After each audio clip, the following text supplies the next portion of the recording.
انتہائی معزز و محترم سامعین، ارباب اہل سنت، ادب خردگان نگاہ محبت، قرآن مجید برہان رشید سے سورہ فتح کی آیت نمبر 18 آپ کے سامنے تلاوت کی گئی ہے۔ گزشتہ جمعۃ المبارک میں اسی آیت کے زیر اہتمام خلیفہ ثالث داماد رسول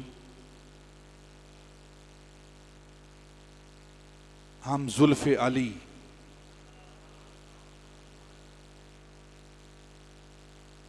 شہید مدینہ مظلوم مدینہ رفیق شیخین خالو حسنین ذو الحجرتین ہجرتین ذو البیعتین ذو البشارتین ذو الجنتین ذو النورین کامل الحیاء والایمان سیدنا عثمان بن عفان رضی اللہ تعالی عنہ کا ذکر پاک اس کا آغاز کیا گیا۔ آپ کی شہادت انشاءاللہ اس پر تھوڑی سی بات آج ہم کریں گے۔ آج ہم شہید مدینہ کا بھی ذکر کریں گے اور مدینہ ثانی جسے پاکستان کہتے ہیں اس کا بھی ذکر کریں گے ہم۔ یہ پاکستان، یہ مدینہ ثانی ہے، مدینہ ثانی ہے، اس کا بھی ذکر کریں گے۔ مدینہ کہتے ہیں شہر کو، مدینہ کہتے ہیں شہر کو۔ مدینہ طیبہ، مدینہ طیبہ شہر کہتے ہیں جہاں لوگ رہتے ہوں، لوگوں کے رہنے کی جگہ کو شہر کہتے ہیں۔ مدینہ طیبہ پاک لوگوں کے رہنے کی جگہ، پاک لوگوں کے رہنے کی جگہ۔ اور پاکستان کا کیا مطلب ہے؟ پاک کہتے ہیں پاک، طیب اور ستان کا جو لفظ ہے، دو لفظوں کا مجموعہ ہے، پاک اور ستان۔ ستان کہتے ہیں رہنے کی جگہ کو، شہر کو، جیسے سیستان آپ لفظ سنتے ہیں، شیروں کے رہنے کی جگہ۔ گلستان جہاں پھول ہوں، چمنستان، قبرستان جہاں مردے رہتے ہیں۔ ستان کہتے ہیں رہنے کی جگہ کو، اور پاکستان وہ جگہ جہاں پاک لوگ رہتے ہیں، جہاں پاک لوگ رہتے ہیں۔ تو دونوں کے اندر معنوی مناسبت ہے، مدینہ طیبہ اور پاکستان کے اندر، ان دونوں کے اندر معنوی مناسبت ہے۔ وہ مناسبت کیا ہے؟ وہ مدینہ طیبہ وہاں وہ جگہ ہے جو پاک لوگوں کے رہنے کی جگہ ہے۔ اس مدینہ طیبہ کے صدقے میں اللہ رب العزت نے ہمیں پاکستان عطا کیا۔ ان پاک لوگوں کے صدقے میں یہاں بھی پاک لوگ رہنے والے ہیں، پاکستان۔ نبی پاک صلی اللہ علیہ وسلم آپ نے فرمایا کہ مدینہ طیبہ یہ بھٹی کی مانند ہے جس کے اندر ہم لوہا ڈالتے ہیں، یہ بھٹی کی مانند ہے۔ یہ مدینہ طیبہ، میرا شہر مدینہ، یہ بھٹی کی مانند ہے۔ اس کے اندر جو بھی آتا ہے اللہ رب العزت اسے پاک کر دیتا ہے، اسے پاک کر دیتا ہے، لیکن نیت وہ پاکیزگی کی لے کر آئے۔ جس طرح بھٹی کے اندر لوہے کو ڈالا جاتا ہے، جس طرح بھٹی کے اندر لوہے کو ڈالا جاتا ہے تو وہ آگ، بھٹی کی آگ لوہے اور لوہے کی میل کو جدا کر دیتے ہیں، لوہے سے میل کو علیحدہ کر کے لوہے کو بھٹی پاک کر دیتی ہے۔ اسی طرح جو شخص مدینہ المنورہ جا کر رہتا ہے، اللہ رب العزت اس کے جسم سے، اس کی روح سے گناہوں کو علیحدہ کر کے اسے پاک کر دیتا ہے، اسے پاک کر دیتا ہے۔ تو مدینہ المنورہ، مدینہ طیبہ پاک لوگوں کے رہنے کی جگہ، اور پاکستان پاک لوگوں کے رہنے کی جگہ۔ یہی وجہ ہے یہ پاک لوگوں کے رہنے کی جگہ ویسے نہیں بن گئی کیونکہ آج 14 اگست ہے، اور آج کے دن ہمیں یہ عظیم دولت اللہ رب العزت نے، عظیم نعمت اللہ نے ہمیں عطا فرمائی۔ آج کے دن یہ عظیم نعمت، ایک بات اپنے ذہنوں کے اندر رکھ لیں کہ اسلام بہت بڑی نعمت ہے، اسلام بہت بڑی نعمت ہے۔ قرآن جیسی نعمت کے بعد، اسلام جیسی نعمت کے بعد، نبی پاک جیسی نعمت کے بعد، جو سب سے بڑی نعمت ہمیں ملی ہے ان ساری نعمتوں کے بعد، وہ نعمت اسلام پاکستان ہے، وہ پاکستان کی نعمت ہے۔ ہمیں اس کی قدر کرنی چاہیے، اس نعمت کی۔ یہ بہت بڑی نعمت ہے جو اللہ رب العزت نے ہمیں عطا فرمائی ہے۔ مدینہ طیبہ پاک لوگوں کے رہنے کی جگہ ہے، اور پاکستان بھی پاک لوگوں کے رہنے کی جگہ ہے۔ احادیث کے اندر آتا ہے کہ نبی پاک صلی اللہ علیہ وسلم بعض مرتبہ آپ کعبے کے پاس بیٹھ کر، شین کعبہ کے پاس بیٹھ کر، آپ اپنا یہ جو گریبان مبارک ہے اس کو کھولتے، ہند کی طرف، اس خطے کی طرف منہ کر کے لمبی سانسیں لیتے، لمبی سانسیں لیتے، اور فرماتے مجھے اس خطے کی طرف سے ٹھنڈی ہوا آ رہی ہے، اس خطے کی طرف سے ٹھنڈی ہوا آ رہی ہے۔ اس کا اظہار، اس کا ترجمہ علامہ اقبال نے اپنی زبان میں کیا ہے، میرے عرب کو آئی ٹھنڈی ہوا جہاں سے، میرے عرب کو آئی ٹھنڈی ہوا جہاں سے، میرا وطن وہی ہے، میرا وطن وہی ہے۔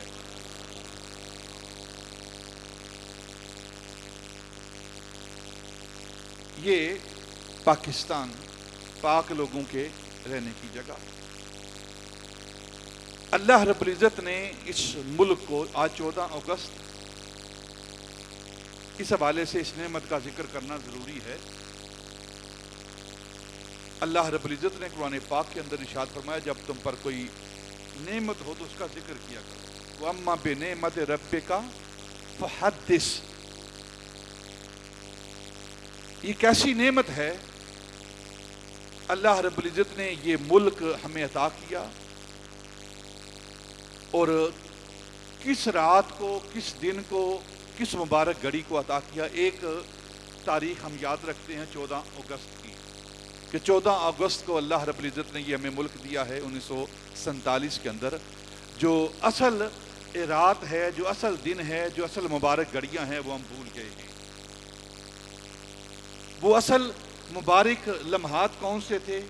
ماہ رمضان تھا، ماہ رمضان تھا جو مہینوں کا سردار ہے، اور پھر جمعے کا دن تھا جو جمعوں کا سردار ہے، جمعوں کا سردار وہ دن تھا، اور 27ویں رات تھی جسے لیلۃ القدر کہتے ہیں، لیلۃ القدر کہتے ہیں۔ 27ویں رات کو اللہ رب العزت نے قدر والوں کے لیے قدر والا ملک، قدر والی رات میں ہمیں دیا ہے۔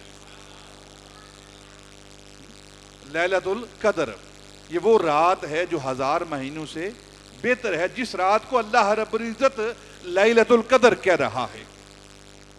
یہ وہ قدر والی رات ہے. اس قدر کی رات کو اللہ رب العزت نے ہمیں یہ ملک پاکستان دیا, یہ قدر والا ملک دیا اور پیغام دیا ساتھ پیغام دیا اللہ رب العزت نے. قدر والی رات کے اندر یہ ملک دے کر اللہ نے ہمارے لیے ایک پیغام چھوڑا ہے. وہ پیغام کیا ہے کہ میں تمہیں اس ملک کو, اس قدر والے ملک کو قدر والی رات میں دے رہا ہوں, اور جو بندہ اس ملک کی قدر کرے گا ہم اسے قدر والا بنا دیں گے, اور جو اس ملک کی قدر نہیں کرے گا ہم اسے بے قدرہ بنا دیں گے, اسے بے قدرہ بنا دیں گے. آپ اچھی طرح جانتے ہیں, تاریخ کا مطالعہ کر لیں, پاکستان کی ہسٹری کو دیکھ لیں, جس نے اس ملک کی بے قدری کی ہے اس کو اللہ رب العزت نے کتنا بے قدرہ کیا ہے, کس انداز میں بے قدرہ کیا ہے, چاہے وہ سٹنگ پرائم منسٹر کیوں نہ ہو. اللہ نے ایسا بے قدرہ کیا ہے کہ امریکہ کے ایئرپورٹوں پر اسے بلا کر اس کی تمبی اتاری ہے اور بے قدرہ کیا ہے. اور جنہوں نے اس ملک کی قدر کی ہے, اس ملک کی عزت کی ہے, اللہ رب العزت نے ان کی شانوں کو بڑھا دیا ہے. قائد اعظم نے اس ملک کی قدر کی ہے, اس ملک کو بنایا ہے. اللہ رب العزت نے قائد اعظم کو عزتیں عطا کر دی ہیں. علامہ اقبال نے اس ملک کی قدر کی ہے. اللہ رب العزت نے پوری دنیا کے اندر علامہ اقبال کے نام کو عام کر دیا ہے, قدر والا نام بنا دیا ہے. اور قیامت تک جو اس ملک کی قدر کرتا رہے گا اللہ رب العزت کو قدریں عطا فرماتا رہے گا, اس کی شانیں بلند کرتا رہے گا. 1947 کے اندر یہ ملک معرض وجود میں آیا, تحریک چلی, 2 قومی نظریہ بنیاد ہے اس کی, ملک پاکستان کی, اور دنیا کا واحد ملک جو کہ نظریاتی بنیاد پر معرض وجود میں آیا ہے. کچھ لوگ یہ کہتے ہیں کہ 2 ملک ہیں, میں کہتا ہوں 1 ملک ہے وہ. کچھ کہتے ہیں کہ اسرائیل نظریاتی طور پر یہودیوں کے جو نظریات ہیں اس پر وہ معرض وجود میں آیا ہے, حالانکہ اسرائیل کا وجود ہم تسلیم ہی نہیں کرتے. ٹھیک ہے, اور یہ کہنا کہ اسرائیل معرض وجود میں آیا ہے نظریاتی طور پر, اس کے نظریاتی طور پر وجود آنے کے بارے میں دنیا کے اندر اختلاف ہے, لیکن پاکستان وہ واحد ملک ہے جس کے ہونے پر کسی کو اختلاف نہیں ہے. ساری دنیا اس کو تسلیم کرتی ہے, ساری دنیا اس ملک کو تسلیم کرتی ہے, اور وہ واحد ملک ہے, نظریاتی ملک ہے جو کسی نظریے پر بنا ہے. اور اس کا نظریہ کیا ہے؟ پاکستان کا مطلب کیا؟ پاکستان کا مطلب کیا؟ لا الہ. یہ نظریہ ہے, اس نظریے پر یہ ملک بنا ہے. اور اس ملک کے بنانے میں سب سے زیادہ اہم کردار, تھوڑی ہسٹری آپ اپنی دیکھیں, کیونکہ اس دور میں خلط ملط کیا جا رہا ہے. وہی قائد بن رہے ہیں جو شریک سفر بھی نہیں ہیں, جو شریک سفر بھی نہیں تھے نا, جو مخالفت کرنے والے تھے نا, آج وہ پاکستان کی باتیں کر رہے ہیں. سب سے زیادہ اس ملک کے بنانے میں جس ہستیوں کا کردار ہے وہ علماء و مشائخ اہل سنت ہیں, وہ اولیاء اللہ ہیں, وہ اولیاء اللہ ہیں. یہی وجہ ہے کہ پاکستان کے بارے میں نعرہ لگتا ہے اولیاء کا ہے فیضان. بولو نا یار, اپنی ہسٹری یاد رکھا کرو, کیونکہ ہسٹری جو ہے, تاریخ جو ہے, اس کو مسخ کیا جا رہا ہے. جس طرح ان لوگوں نے اپنے عقائد کو مسخ کیا ہے, اسی طرح وہ پاکستان کی ہسٹری کو بھی مسخ کر رہے ہیں. سب سے زیادہ جو اس نظریت کی حمایت کرنے والے ہیں وہ مشائخ اہل سنت ہیں, اولیاء اللہ ہیں, بزرگان دین ہیں, علماء اہل سنت ہیں. اسی وجہ سے اولیاء کا ہے فیضان پاکستان, پاکستان, یہ ہم نعرہ لگاتے ہیں. اور سب سے زیادہ اس ملک کے قیام کی, اس کے بنانے کی جو مخالفت کرنے والے ہیں وہ دیوبندی ہیں. کون ہیں وہ؟ دیوبندی ہیں جنہوں نے سب سے زیادہ اس ملک کی مخالفت کی ہے، اور آج تک پوری ذمہ داری کے ساتھ ساری تاریخ کی، تحریک پاکستان کی، تاریخ پاکستان کی کتابوں کا آپ مطالعہ کر لیں، جب یہ تحریک چل رہی تھی اس وقت کا مطالعہ کر لیں، اس وقت جمعیت علماء ہند انہوں نے جس جماعت کی حمایت کی وہ کانگریس تھی، اور اہل سنت کے مشائخ نے، علماء نے، اولیاء نے جس جماعت کی حمایت کی تھی وہ مسلم لیگ تھی، وہ مسلم لیگ تھی۔ تو سب سے زیادہ مخالفت کرنے والے پاکستان کے قیام کی، پاکستان کے بننے کی، وہ سب سے زیادہ مخالفت کرنے والے وہ دیوبندی علماء تھے، دیوبندی لوگ تھے، اور آج تک وہ اس کی مخالفت کر رہے ہیں۔ ہم 14 اگست کو یوم آزادی مناتے ہیں، یوم آزادی مناتے ہیں، کس انداز میں مناتے ہیں اس بارے میں بات نہیں کرنی میں نے، یہ ٹوٹلی غلط طریقہ ہے جس انداز میں ہمارے بچے نوجوان یوم آزادی کو منا رہے ہیں۔ لیکن کیونکہ اللہ نے نعمت دی ہے تو اس آزادی کی نعمت کو ہمیں منانا چاہیے، اور اس کے منانے کا طریقہ کیا ہے، اسلامی طریقہ کیا ہے، وہ بھی انشاءاللہ میں عرض کرتا ہوں۔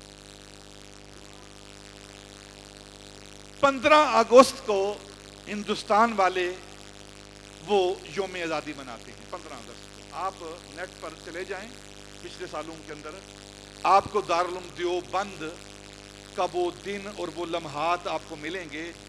وہ 15 اگست کو جب یوم آزادی ہندوستان کے اندر منا رہے ہوتے ہیں تو اس وقت کیا کرتے ہیں، پاکستان کے جھنڈے کو اپنے پاؤں کے تلے رونتے ہیں، اپنے پاؤں تلے رونتے ہیں، اور پاکستان کے جھنڈے کو آگ لگاتے ہیں، جلاتے ہیں، اور ترنگا جو انڈیا کا جھنڈا ہے اس کو دارالعلوم دیوبند کے اندر لہراتے ہیں۔ وہ پہلا دن کا خبث باطن آج تک ان کے دینوں کے اندر، ان کے قلوب کے اندر موجود ہے۔ اور پھر آپ تاریخ کا مطالعہ کر لیں، اس ہسٹری کا مطالعہ کر لیں، تحریک پاکستان کا، تحریک پاکستان کا آپ مطالعہ کر لیں۔ اس دھرتی کو پاکستان کہنے والے وہ ہمارے لوگ ہیں، وہ ہمارے بزرگ ہیں، اس کو پاکستان کہنے والے، اس کا نام رکھنے والے، اور اس ملک کو، اس دھرتی کو پلیدستان کہنے والے، پاکستان نہیں پلیدستان، یعنی پلید لوگوں کے رہنے کی جگہ، یہ جملہ کہنے والے وہ لوگ ہیں، دیوبندی ہیں۔ یہ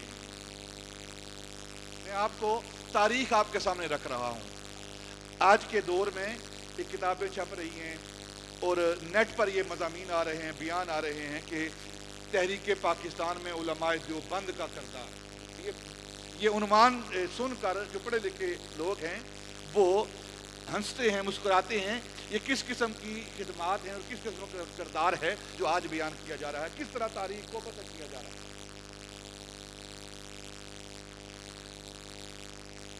اسمبلی کے فلور پر جو پاکستان کو پلیدستان کہنے والے ہیں وہ یہی ہیں، اور پھر جلسوں کے اندر برملا یہ اعلان کرنے والے کہ ماں نے کوئی ایسا لال نہیں جنا جو پاکستان تو کیا پاکستان کی پے بھی بنا سکے۔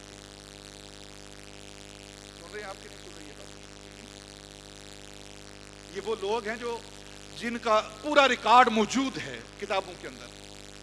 پاکستان تو بڑی دور کی بات ہے، مائی نے وہ لال ہی نہیں جنا جو پاکستان کی پے کو بنا سکے۔ یہ پاکستان نہیں، یہ پلیدستان ہے، اور جب پاکستان بن گیا تو پھر انہوں نے یہ نعرہ لگایا کہ اللہ کا شکر ہے کہ اس پاکستان کے بنانے کے گناہ میں ہم شریک نہیں تھے، ٹھیک ہے؟ اور آج وہی سارے اس گناہ کی کمائی کو کھا رہے ہیں۔ ہم تو اس کے حامی تھے نا، پاکستان کے، اس کو حلال سمجھتے تھے، اور اس حلال پاکستان کی ہم کمائی کھا رہے ہیں، یہاں کا رزق کھا رہے ہیں، اور جو پاکستان کو پلید کہتے رہے ہیں، گناہ کہتے رہے ہیں، آج وہ اس پلید کمائی کو کھا رہے ہیں اور اس گناہ کی کمائی کو کھا رہے ہیں۔ ان کا اپنا نصیبہ ہے، اللہ نے انہیں پلید رزق دیا ہے اور آپ کا اپنا نصیبہ ہے، اللہ نے تمہیں حلال رزق دیا ہے۔ اس مکتبہ فکر سے، دیوبندی مکتبہ فکر سے واحد ایک شخص تھا جسے علامہ شبیر احمد عثمانی کہتے ہیں، جس نے پاکستان کے قیام کی، پاکستان کے بننے کی حمایت کی، پاکستان کے بننے کی حمایت کی۔ ایک واحد بندہ تھا ان میں جس نے حمایت کی، اور لوگوں نے سوال کیا، پوچھا کہ آپ کی ساری جماعت وہ پاکستان کے قیام کی مخالفت کر رہی ہے، آپ کی ساری جماعت پاکستان کے خلاف، مسلم لیگ کے خلاف جلسے کر رہی ہے، اس کی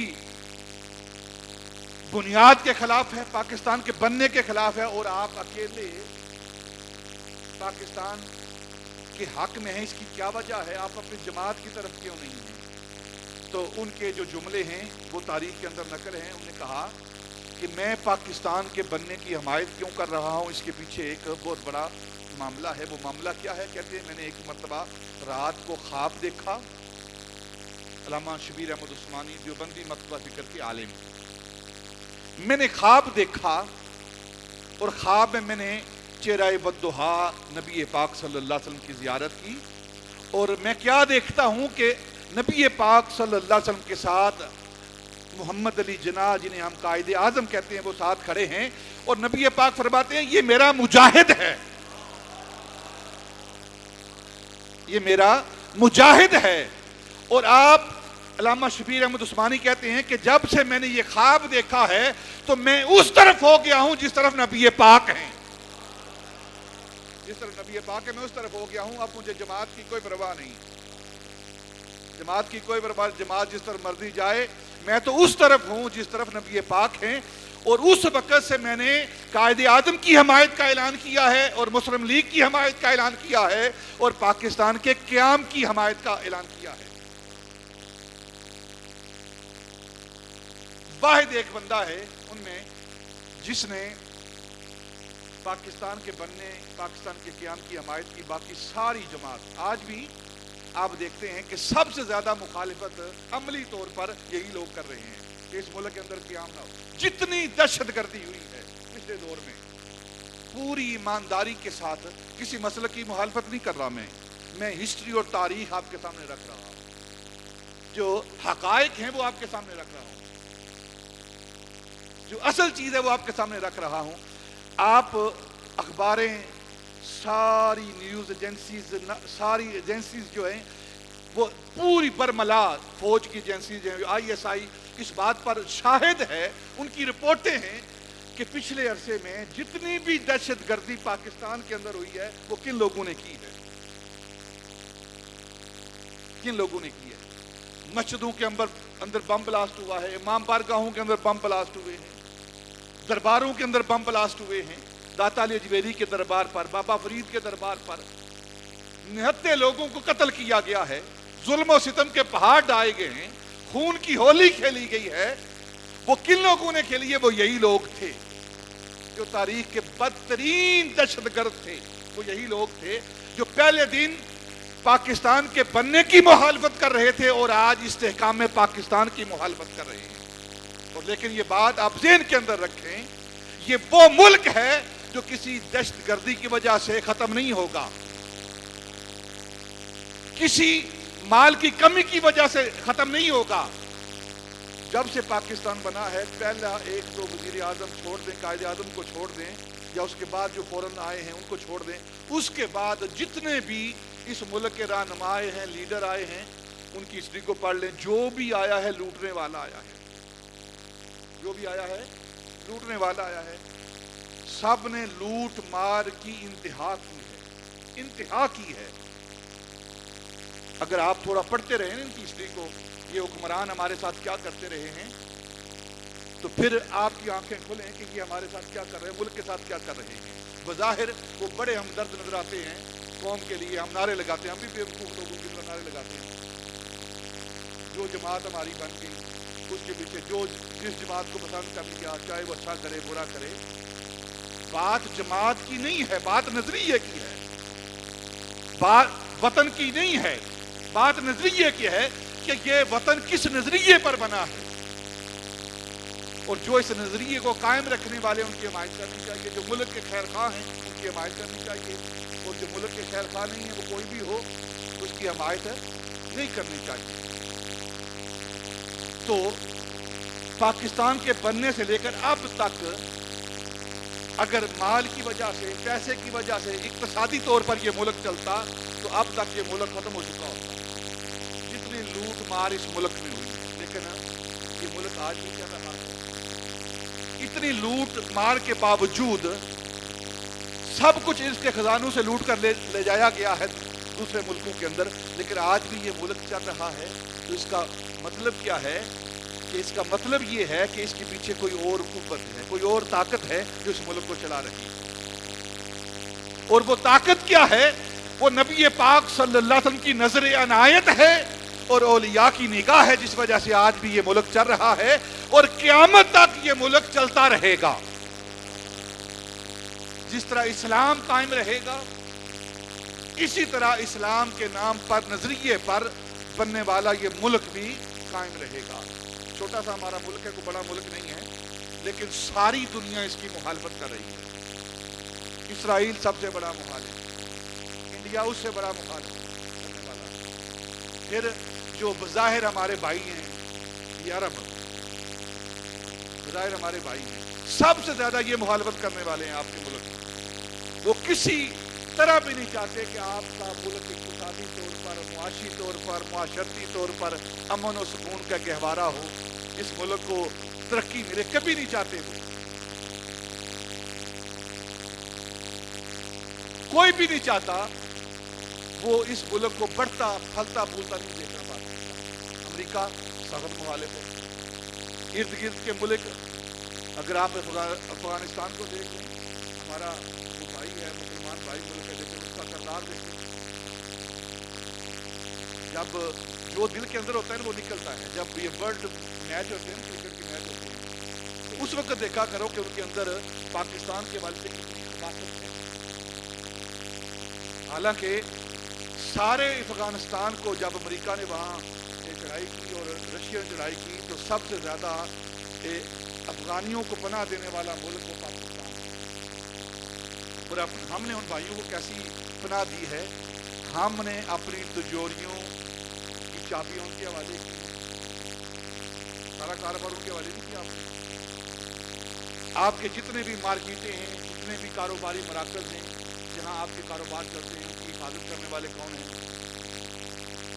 اور پھر جتنے بھی امیر لوگ ہیں، بڑے لوگ ہیں، ان سب کی گاڑیاں چلانے والے کون ہیں؟ ہم نے چابیاں ان کے حوالے کر دی، اتنا اعتبار کیا ان پر، اتنا اعتبار کیا ان پر، لیکن اس کے برعکس انہوں نے آپ کے ساتھ کیا کیا ہے؟ سب سے زیادہ مخالفت کر کے انڈیا کے 2 ایمبیسیاں، 2 بیس کیمپ انہوں نے افغانستان کے اندر بنائے، اور آپ سے ایکسپورٹ امپورٹ چھوڑ کر انہوں نے آٹا اور دوسری چیزیں جو ہیں وہ انڈیا سے لینا شروع کی۔ تو اندر سے یہ سارے مخالفت کرتے ہیں آپ کے ملک کی، اور پھر چلو بیرون لوگ تو کرتے ہی کرتے ہیں، جو آپ کے اندر ہے نا، اس ملک کے اندر رہنے والے سب سے بڑا فتنہ وہ ہے۔ باہر سے اگر بیماری آئے تو اس کا علاج کیا جا سکتا ہے، اگر خون ہی گندا ہو جائے، خون کے اندر ہی فساد آ جائے، تو پھر شفا کہاں سے ملے گی؟ باہر کے لوگ مخالفت کرتے رہے، ہمیں ان کی پرواہ کوئی نہیں ہے، لیکن اصل پرابلم کیا ہے، اصل بیماری کیا ہے کہ ہمارے اندر یہ بیماری سرایت کر گئی ہے۔ ہم اس ملک کے خیر خواہ نہیں رہے، ملک کے خیر خواہ نہیں رہے۔ ہر بندہ ملک بیچنے کے لیے تیار ہے، ہر بندہ ملک بیچنے کے لیے تیار ہے، اسے چند ٹکے دے دیے جائیں، چند روپے دے دیے جائیں، یا کسی بیرون ملک کی تحریک دے دی جائے، وہاں کا ویزا دے دیا جائے، تو اس سے اس کا اسلام بھی لے لو، اس کا اپنا ملک بھی لے لو۔ یہ ہے ہماری غیرت، جو کہ ٹوٹلی طور پر مر چکی ہے ہماری قوم کی۔ جو غیرت ہے نا، غیرت ملی جسے کہتے ہیں، غیرت وطنی جسے کہتے ہیں، وہ مر چکی ہے۔ اور اس کا آپ نے اگر آنکھوں دیکھا مشاہدہ کرنا ہو، آنکھوں دیکھا حال دیکھنا ہو، تو 14 اگست کی رات کو دیکھیں گے آپ۔ 14 اگست کی رات کو دیکھیں کہ آپ آج جو رات آ رہی ہے رات کو دیکھیں، جو رات گزری ہے وہ بھی دیکھی آپ نے، وہ جو رات آئے گی وہ بھی آپ دیکھیں گے ہماری نوجوان نسل کس انداز میں یوم آزادی کو منا رہی ہے۔ اس سے بڑی بے غیرتی کیا ہو سکتی ہے کہ ہمارے ملک کا نوجوان 14 اگست جس دن کو اللہ رب العزت نے یہ نعمت دی ہے، اس رات کو اپنی ہی بہنوں کے ساتھ وہ مذاق کرتا ہے، عریانی اور فحاشی کا مظاہرہ کرتا ہے اپنی ہی بہنوں کے ساتھ۔ آپ ان نوجوانوں کو دیکھتے ہیں سڑکوں کے اوپر، جو ہماری بہنیں بیٹیاں جو سڑک پر ہوتی ہیں، ان کو بھی شرم کرنی چاہیے، وہ کیا لینے آئیے وہاں۔ لیکن ہمارے اندر بھی غیرت ہونی چاہیے، اگر کوئی ایسا مسئلہ بن گیا تو ہماری آنکھوں کو نیچا رکھنا چاہیے، اپنی بہنوں کا خیال رکھنا چاہیے۔ یہ وہی کام کر رہے ہیں ہماری نوجوان نسل جو 1947 کے اندر سکھوں اور ہندوؤں نے کیا تھا مسلمان عورتوں کے ساتھ۔ انہوں نے کیا کام کیا تھا اگر آپ پڑھیں نا، لاکھوں افراد کو موت کے گھاٹ اتارا گیا، ان کے خون کی ہولی کھیلی گئی۔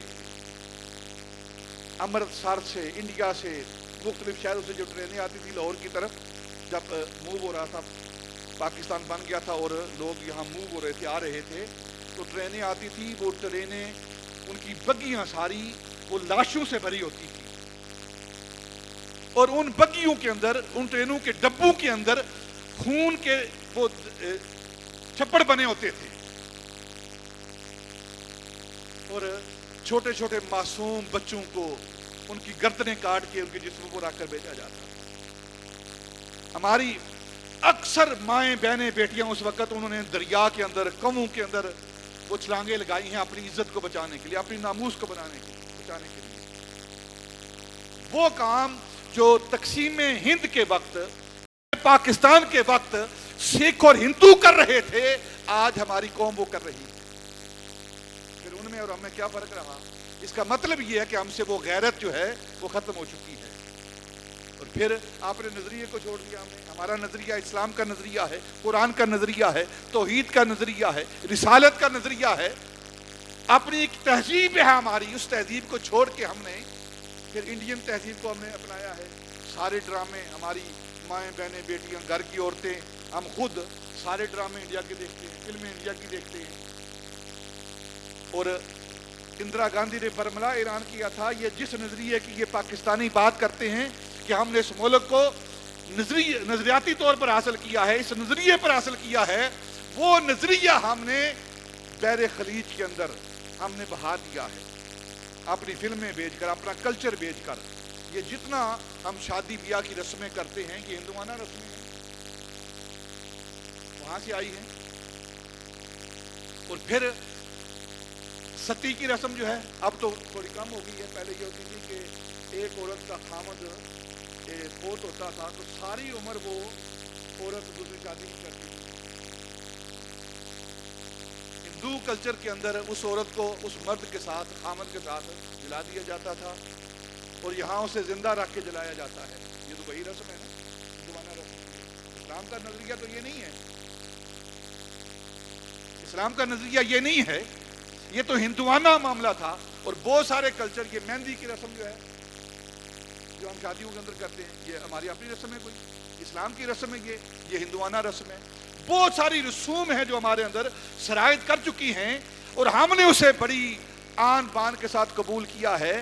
یہ وہ نظریہ تھا جس سے مسلمان واقف نہیں ہوا، اور اس واقفیت کے لیے سب سے جو مؤثر پلیٹ فارم تھا، وہ اسٹیج تھا، وہ مسجد کا ممبر و محراب تھا، جہاں سے یہ بات بیان کی جاتی، اور جو میڈیا تھا، دوسرے نمبر پر میڈیا تھا، اور مسجد سے اگر یہ بات، ممبر سے یہ آواز بلند کی جاتی ہے، کہتے ہیں فرقہ واریت کی جا رہی ہے۔ اور میڈیا کی بات ہوئی، میڈیا تو سارے کا سارا بکاؤ مال ہے، سارے کا سارا بکاؤ مال ہے، یا وہ انڈیا کے ہاتھوں بکا ہوا ہے، یا وہ یہود و نصارہ کے ہاتھوں بکا ہوا ہے۔ ایک بات بھی آپ پاکستان کی حمایت کے اندر آپ کوئی دکھا دیں جو میڈیا والے بولتے ہیں، جو بھی غلط نظریہ یہود و نصارہ کی، یہ دیکھیں پچھلے دنوں میں میرا جسم میری مرضی ہوا تھا معاملہ، یہ میڈیا کس طرح اپنی بہنوں کو لے کر وہ بازاروں پہ آیا ہے، اور ان کی فوٹو دکھائی ہیں، اور وہ کتبے دکھائے ہیں۔ کس طرح ان کی حمایت کی ہے؟ کیا یہ اسلام کا نظریہ ہے؟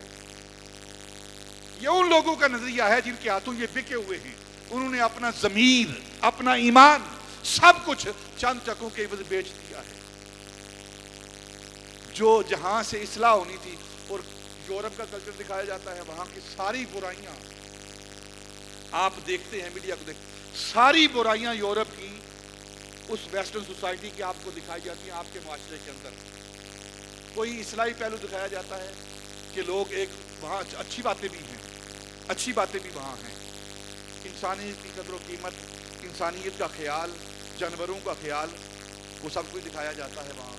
کبھی آپ کو جانوروں کے حقوق یہاں دکھائے جائیں، انسانوں کے حقوق یہاں دکھائے جائیں کہ ایک انسان کا دوسرے کے پیچھے کیا حق ہے، ایک انسان دوسرے انسان کی کس طرح قدر کرے، اسپتالوں کا کیا نظام ہے، ٹرین کا کیا نظام ہے، جو اصلاحی معاملات ہیں، مخلوق کی خدمت کرنے کے جو معاملات ہیں، کس انداز میں وہ اپنی مخلوق کی خدمت کرتے ہیں، اپنی عوام کی خدمت کرتے ہیں، وہ کوئی اچھی چیز آپ کو نہیں دکھائی جائے گی۔ ہر برائی وہ آپ کو دکھائی جائے گی اور بار بار دکھائی جائے گی، تاکہ اندر وہ آپ کے دماغ کے اندر، آپ کے دل کے اندر وہ برائی سرایت کر جائے اور آپ اس برائی کے حامل ہو جائیں، اس کے کرنے والے ہو جائیں، تاکہ یہ معاشرہ بگڑ جائے۔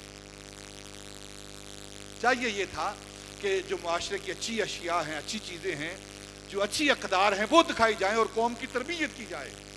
پھر سکول کا نصاب دیکھ لیں آپ، ہمارے سکول سسٹم جو ہے، اس کا نصاب دیکھ لیں، اس کے اندر کس کس قسم کی کہانیاں، جتنے بھی ہمارے اسلامی رہنما تھے، اسلام کی خدمت کرنے والے، پاکستان کی خدمت کرنے والے، ہمارے جو ہیرو تھے اسلام کے، پاکستان کے، ان سب کے نام مٹا کر، ان کی ہسٹری ختم کر کے تو انگریزوں کے لوگوں کا ذکر کیا جا رہا ہے۔ ان کی جو عشق مشوق کی کہانیاں ہیں وہ ہماری کلچر کے اندر،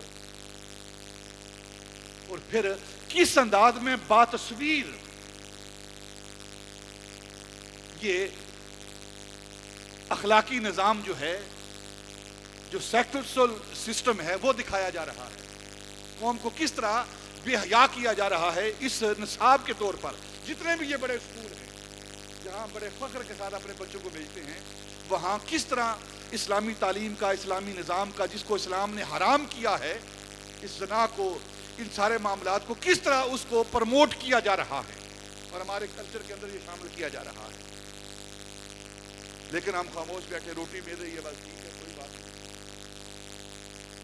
ہمیں اس پر اپنی آواز کو بلند کرنا ہے، ہمیں سوچنا ہے، اور جب ہر بندہ اس پر عمل کرے گا، ہماری عادت یہ ہے کہ دوسرے پر انگلی کرتے ہیں، دوسرے کی طرف انگلی کرتے ہیں، جو 3-4 انگلیاں ہماری طرف آ رہی ہیں اس کی طرف ہم دھیان نہیں دیتے۔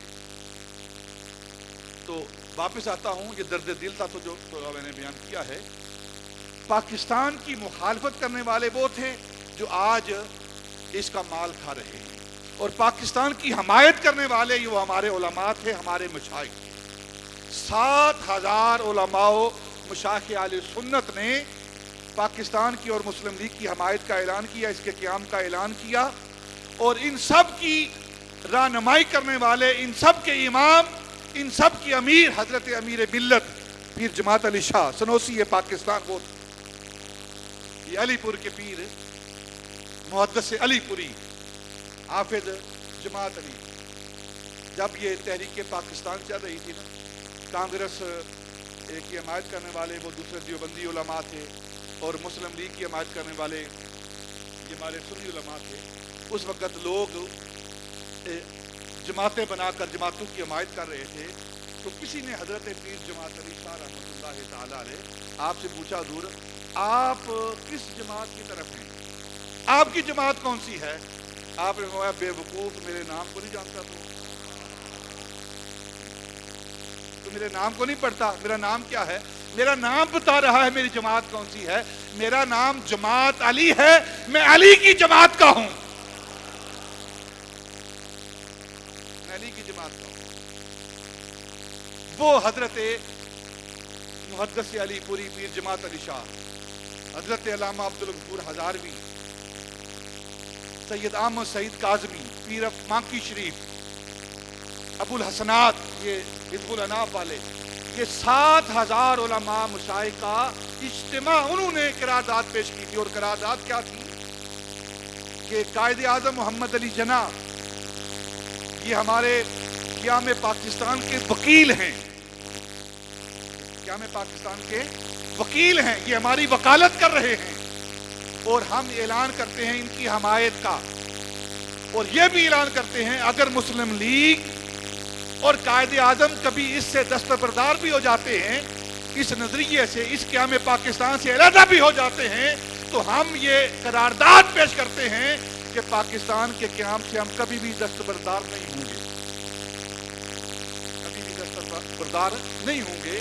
یہ حضرت پیر جماعت علی کا اعلان تھا، اور 7,000 علماء قائد اعظم کا یہ اعلان تھا۔ اور پھر لوگوں نے کہا قائد اعظم کے بارے میں لوگ طرح طرح کی باتیں کرتے ہیں، وہ مسلمان نہیں ہیں، پتہ نہیں کیا ان کا نظریہ ہے، ان کا پریکٹس نہیں ہے اسلام کی، اور آپ کوئی اس کو کافر اعظم کہتے ہیں، کچھ لوگ، کوئی کچھ کہتا ہے، تو آپ کیا کہتے ہیں؟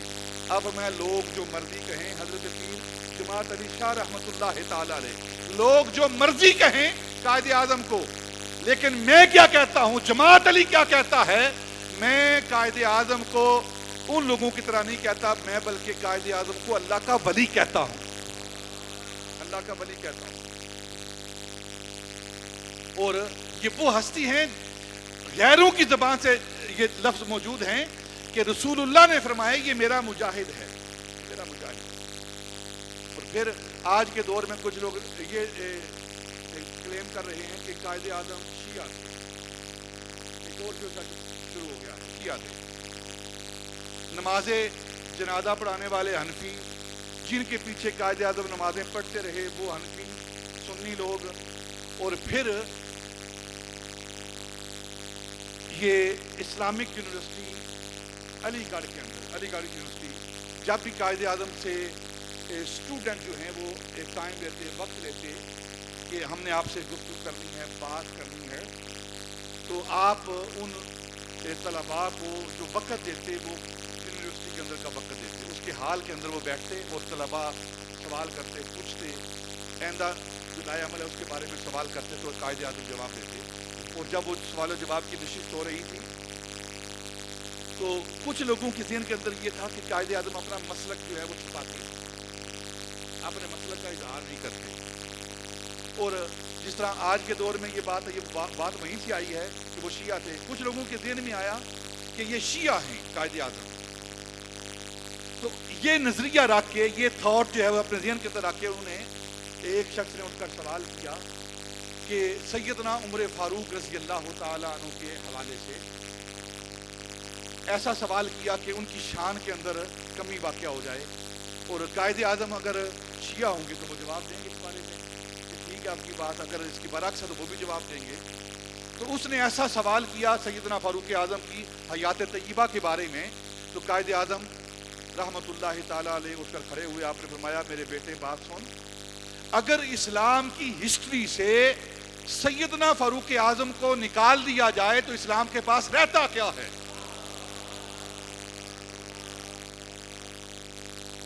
اگر اسلام کی تاریخ سے، اسلام کی ہسٹری سے تم کہتے ہو فاروق اعظم یہ تھے، فاروق اعظم یہ تھے، ان پر اعتراض کرتے ہو، اگر اسلام کی ہسٹری سے فاروق اعظم کو نکال دیا جائے تو اسلام کے پاس رہتا کیا ہے؟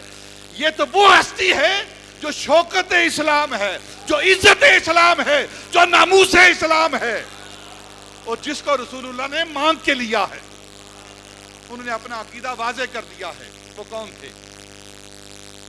اور پھر علامہ اقبال اور قائد اعظم، ان کے دونوں کا آپس میں ساتھ کیا ہے، آپس کا معاملہ کیا ہے؟ علامہ اقبال کے بارے میں قائد اعظم سے پوچھا گیا کہ آپ ان کے بارے میں کیا نظریہ رکھتے ہیں، کیا ذہن رکھتے ہیں، آپ کے دل کے اندر ان کی کیا قدر و قیمت ہے؟ تو واضح لفظ تاریخ کی کتابوں کے اندر قائد اعظم نے کہا کہ ایک طرف میرے پاس مملکت ہو، حکومت ہو، یہ دنیا کی ساری حکومت میرے پاس ہو، اور دوسری طرف علامہ اقبال ہو، اور مجھے آپشن دیا جائے، اختیار دیا جائے، ان دونوں میں سے کسی ایک کو اختیار کر لو، کسی ایک کو لے لو، تو قائد اعظم نے کہا میں علامہ اقبال کو لوں گا، علامہ اقبال کو لوں گا. یہ وہ نظریہ تھا علامہ اقبال کا، وہ خواب تھا جس کو شرمندہ تعبیر کرنے والے قائد اعظم تھے. اور اس رویے سے بھاگ کر مایوس ہو کر لندن چلے گئے قائد اعظم، ہمارے رویے سے جو مسلمانوں کا لوگوں کا رویہ تھا. تو لندن سے واپس بنا کر لانے والے قائد اعظم کو علامہ اقبال تھے.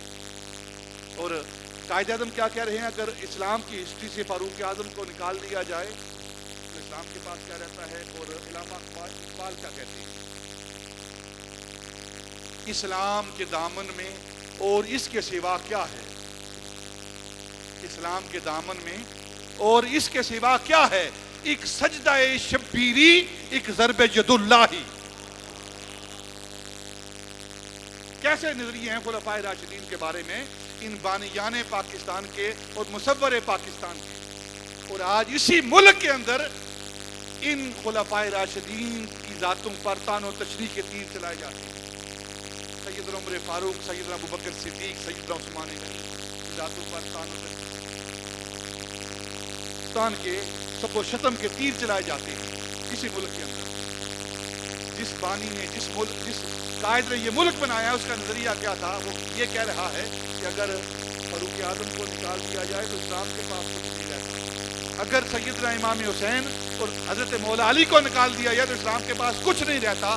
یہ سارے اسلام کی عزت و ناموس ہیں، اور پاکستان جو بن رہا ہے وہ اسلام کے نام پر بن رہا ہے.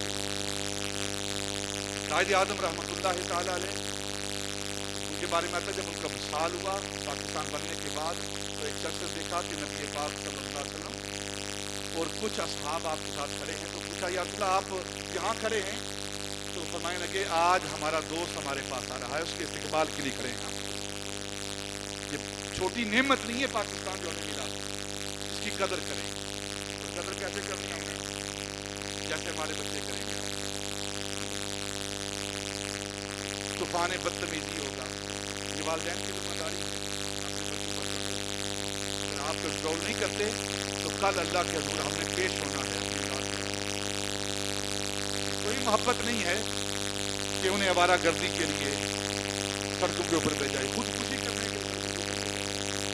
کے لیے ہم ان کو روک کے رکھیں. یہ بدتمیزی ہے، یہ شکرانے نعمت نہیں، یہ کفرانے نعمت ہے.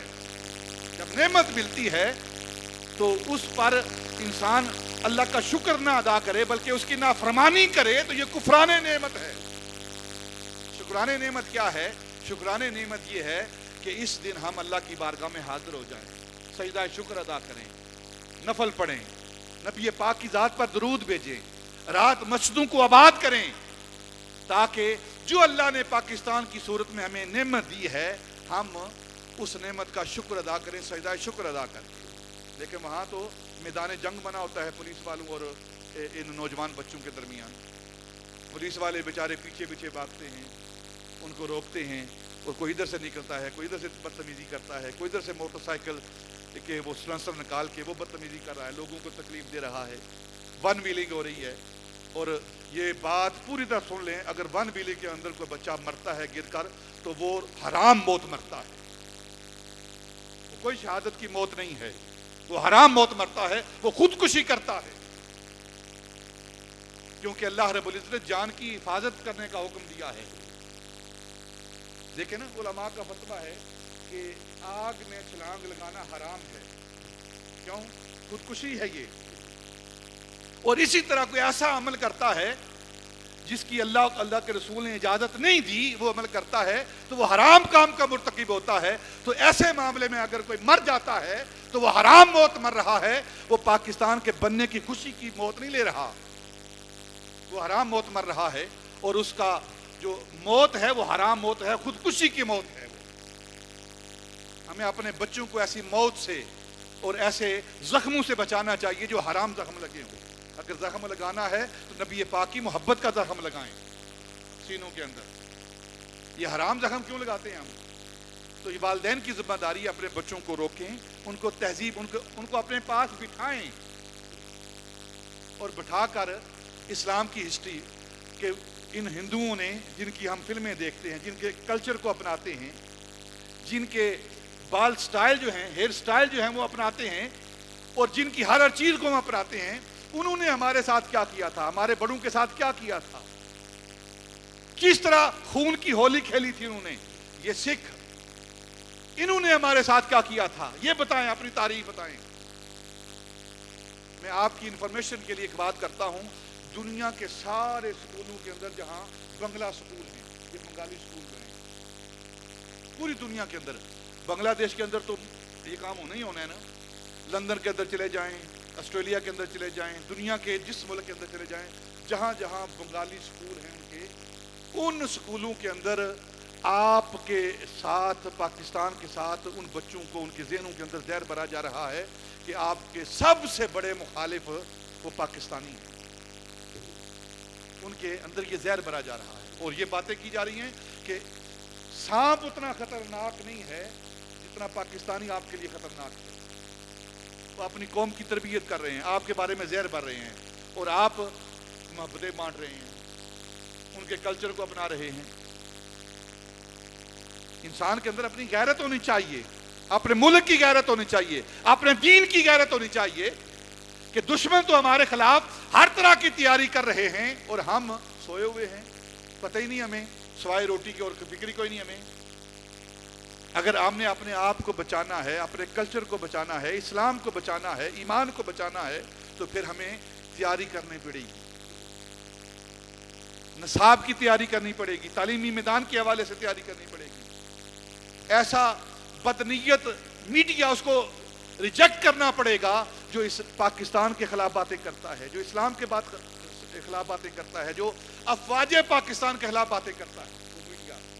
آپ دیکھتے ہیں کس طرح لوگوں کو اکٹھا کر کے پاکستان کی فوج کے خلاف اگلایا جا رہا ہے، ان کے خلاف نعرے لگائے جا رہے ہیں، جن کے پاس، شکر کرو آپ کے پاس اللہ رب العزت نے ایک دماغ نکنے والی غیرت مند فوج دی ہے، آپ کو بہادر فوج دی ہے، جس کا ضمیر بھی زندہ ہے اور جس کا ایمان بھی زندہ ہے، وہ فوج آپ کو ملی ہے۔ آپ نے عراق کا حال دیکھا ہے، شام کا حال دیکھا ہے، اردن کا حال دیکھا ہے، جن جن ملکوں کے اندر فوج نہیں تھی ان ملکوں کا حال دیکھتے، پیسہ تھا ان کے پاس لیکن ان کے پاس فوج نہیں تھی، ان کے ساتھ کیا ہوا ہے،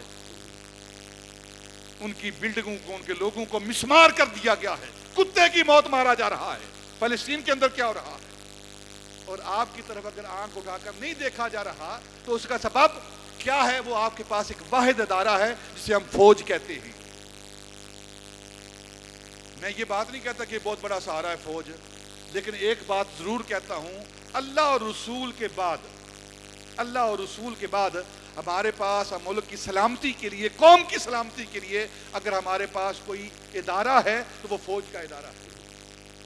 ہم اس کی مخالفت نہ کریں، اگر مخالفت کرتے ہیں، یہ حاکم بدہن اگر یہ فوج نہیں رہتی، ہماری فوج جو نہیں رہتی، ملک سنبھالنے کے قابل نہیں رہتی، امام لوگوں کی حفاظت کے لیے وہ قائم نہیں رہتی، تو پھر ہمارا حال بھی وہی ہونا ہے جو عراق کا ہوا ہے، جو شام کا ہوا ہے۔ وہ تو تیار بیٹھے ہوئے، انڈیا تیار بیٹھا ہوا ہے، اسرائیل تیار بیٹھا ہوا ہے، ہر روز وہ دوسرے ملکوں پر، بیروت پر حملہ ہوا ہے، آپ پر حملہ کیوں نہیں ہوا؟ بیروت کی اتنی مخالفت نہیں اسرائیل کے لیے جتنی مخالفت آپ کے دلوں کے اندر ہے اسرائیل کی۔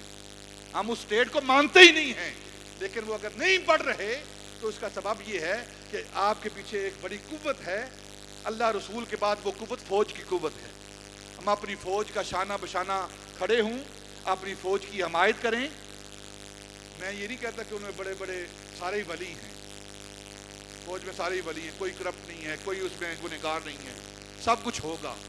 اگر گنہگار ہیں تو ان میں بڑے بڑے نیکوکار بھی ہیں جو ساری رات کھڑے ہو کر فوج کے اندر، چھوٹے عہدوں والے نہیں، بڑے بڑے عہدوں والے، میں چشم دید یہ بات کر رہا ہوں آپ سے، بڑے بڑے عہدوں والے جو جرنیل کے اوپر عہدے رکھنے والے ہیں، ان کے اندر یہ ایسے بندے موجود ہیں جو 5-6 گھنٹے ممبر رسول پر بیٹھ کر، مسجد کے اندر بیٹھ کر، یہ بات کر رہا ہوں میں، 5-6 گھنٹے کھڑے ہو کر، ہاتھ کھڑے کر کے پاکستان کی سلامتی کے لیے دعا کرنے والے ہیں۔ ایسے بندے موجود ہیں جن کی وجہ سے یہ ملک اور یہ سارا نظام قائم ہے، فوج کے اندر موجود ہیں۔ وہ اگر کچھ گنہگار ہیں تو اللہ ان کے گناہوں کو معاف کرے، انہیں ہدایت دے، لیکن بڑے بڑے نیک لوگ بھی ہیں۔ اور پھر ایک بات طے شدہ ہے، ان کے اندر 100 برائیاں ہیں، 100 گناہ ہو سکتے ہیں، لیکن پاکستان کی فوج کبھی غدار نہیں ہو سکتی. جس طرح سنی کبھی غدار نہیں ہو سکتا نا, سنی گنہگار ہو سکتا ہے لیکن غدار نہیں ہو سکتا, اسی طرح پاکستان کی فوج گنہگار تو ہو سکتی ہے لیکن ملک کی غدار نہیں سکتی. یہ سیاستدان غدار ہو سکتے ہیں جن نے غداری کی ہے. آپ اگر 1971 کا سوال کریں گے مجھ سے, تو 1971 کے اندر جو ہوا ہے, جو ہماری 1 لاکھ فوج نے سرنڈر کیا تھا, تو پیچھے کوئی غدار تھا, تو فوج نہیں تھی, پیچھے اور کوئی غدار تھا. آپ ہسٹری کو پڑھیں کہ کہاں سے یہ آرڈر جاری ہوتے ہیں, یہ غداری کے آرڈر کہاں سے جاری ہوتے ہیں. تو ہم نے ایک تو پاکستان کے ساتھ کھڑا ہونا ہے, جو پاکستان کی مخالفت کرتا ہے اس کے ساتھ ہمارا کوئی تعلق نہیں ہے. وہ پاکستان کے استحکام کا منکر ہو, پاکستان کے دفاعی نظام کا منکر ہو, پاکستان کی سالمیت کے حوالے سے کوئی بات کرتا ہو, تو ہمارا کچھ نہیں لگتا وہ, کیونکہ ہمارے بزرگوں نے یہ پاکستان بنایا ہے. اولیاء کا ہے فیضان, بولو ذرا, اولیاء کا ہے فیضان, بار والے بھی بولو, اولیاء کا ہے فیضان. یہ پاکستان اولیاء کا فیضان ہے, اور اولیاء صرف آپ کی جماعت میں ہیں, اور کسی جماعت میں ولی نہیں ہے. جماعت کی حقانیت کی دلیل ہی ولایت ہے, علم دلیل نہیں ہے. کسی جماعت کے حق ہونے کی دلیل کیا ہے؟ وہ اللہ رب العزت کی معرفت ہے, اس کی ولایت ہے. اور میرے قبلہ عالم فرمایا کرتے تھے باقی جماعتوں میں ولے تو ہیں لیکن ولی کوئی نہیں, ولی صرف آپ کی جماعت میں ہیں. وہ داتا علی اجویری ہوں, خواجہ اجمیری ہوں, امام ربانی ہوں, بہاؤ الدین زکریا ملتانی ہوں, وہ علی پور کے پیر ہوں, وہ چورے کے پیر ہوں, وہ آلو مہار کے پیر ہوں, یہ جتنے بھی پیر ہیں اللہ کے ولی ہیں, یہ سب تمہارے ہیں, یہ ہماری جماعت کے ہیں. اور حقانیت کی دلیل ولایت ہے, علم نہیں ہے. اگر علم حقانیت کی دلیل ہوتا تو سب سے زیادہ عالم شیطان تھا. تو ان اولیاء نے یہ پاکستان بنایا ہے, ہم نے اس پاکستان کی حفاظت کرنی ہے, اس پاکستان کے ساتھ محبت کرنی ہے. 1 انچ بھی ہم نے کسی کو دینی, یہ زمین نہیں دینی ہم نے, ہماری جان چلی جائے, ہمارا سب کچھ لٹ جائے, لیکن ہم نے اپنی دھرتی کے ساتھ, اپنی مٹی کے ساتھ بے وفائی نہیں کرنی. یہ درس ہے, کیونکہ ہمارے بزرگوں نے, ہمارے بڑوں نے, ہمارے ماں باپ نے, ہمارے دادا پردادا نے اپنا خون دیا ہے, خون دیا ہے. خود ہمارے 2 چچا حضرت صاحب سے بڑے 2 بھائی, وہ اس تحریک کے اندر وہ شہید ہوئے ہیں, کیمپوں کے اندر انہوں نے جام شہادت نوش کیا ہے. جن ماؤں کی گودیں خالی ہوئی ان سے پوچھو, جن کے سہاگ اجڑے ہیں ان سے پوچھو کہ پاکستان کی قیمت کیا ہے. آج ہمارے بچے, کیونکہ انہیں پتہ نہیں ہے نا کہ کتنی قربانی دی گئی ہے, اور قربانی کے بغیر کچھ نہیں ہوتا. یہ لاکھوں جانوں کی قربانیاں ہیں, لاکھوں عزتوں کی قربانیاں ہیں, جس کی وجہ سے آج ہمیں یہ پاکستان ملا ہے, اور ہم کفران نعمت کر رہے ہیں. اللہ اس پاکستان کو سلامت رکھے, آپ کو سلامت رکھے, اس کی حفاظت کرنے والوں کو سلامت رکھے. میرا خیال تھا کہ سیدنا عثمان غنی رضی اللہ تعالیٰ عنہ شہید مدینہ کا بھی ذکر کرتا, لیکن آج صرف 14 اگست ہے. یہ 14 اگست پاکستان کے بننے کا دن ہے. اس سے زیادہ ہم اس دن کو یاد رکھیں جو کہ ہمارا اسلامی دن ہوتا ہے. وہ کیا ہے؟ وہ 27ویں رات تھی. کون سی رات تھی؟ ماہ رمضان تھا, جمعۃ المبارک کا دن تھا, 27ویں رات تھی, قدر والی رات تھی. اس قدر والی رات میں اللہ رب العزت نے یہ قدر والا ملک قدر والے لوگوں کے لیے دیا ہے, تاکہ اس ملک کی قدر کریں, اور قدر کرنے کی وجہ سے وہ بھی قدر والے بن جائیں. اللہ ہمیں اس ملک کی, اس نعمت کی قدر کرنے کی توفیق عطا فرمائے. وما علینا الا البلاغ.